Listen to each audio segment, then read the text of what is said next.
తన తండ్రి వివేకానందను హత్య చేసిన దోషులకు శిక్ష పడకపోవడంపై తీవ్ర ఆవేదన వ్యక్తం చేశారు సునీత. ఈ సందర్భంగా సంచలన వ్యాఖ్యలు చేశారు. జగన్ సీఎంగా ఉండి కేసును పక్కదారి పట్టిస్తున్నారని ఆరోపించారు.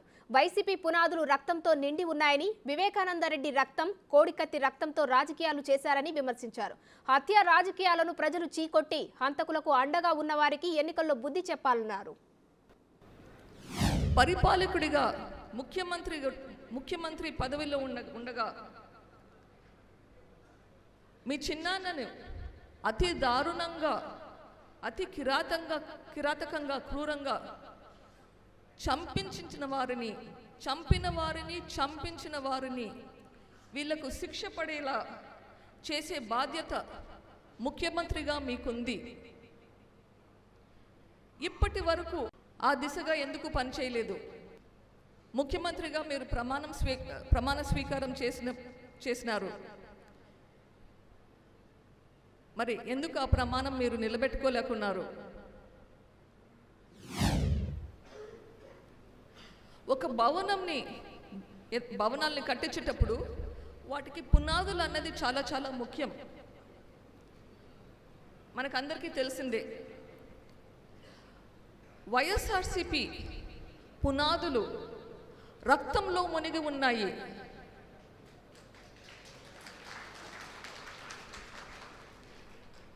వివేకానందరెడ్డి గారి రక్తం, కోడికత్తి శ్రీను గారి రక్తం,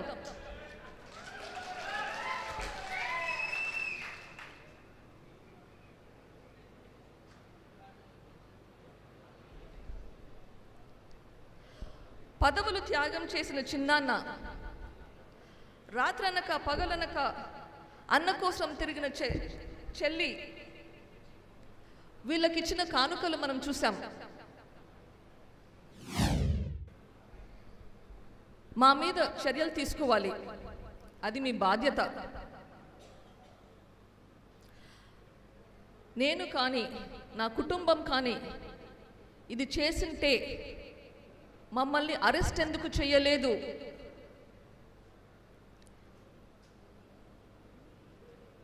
మీరు ముఖ్యమంత్రిగా ఈ గవర్నమెంట్ను నడిపిస్తున్నారు. ఇది సునీత కుటుంబం చేసిందని మీరు చెప్పడం ఎబ్బేటుగా లేదు? అధికారంలో ఉండి ఆరోపణలు వేస్తున్నారు. ఎవరికి కంప్లైంట్ చేస్తున్నారు? మీరు గవర్నమెంట్లో ఉన్నారు. ఇన్వెస్టిగేషన్ ఏజెన్సీకి కంప్లైంట్ చేస్తున్నారా, లేదా ప్రజలకు కంప్లైంట్ చేస్తున్నారా? ఆరోపణలు చేస్తున్నారు.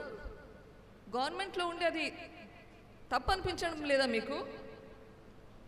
మీ బాధ్యత మీరు ఎందుకు చేయడం లేదు?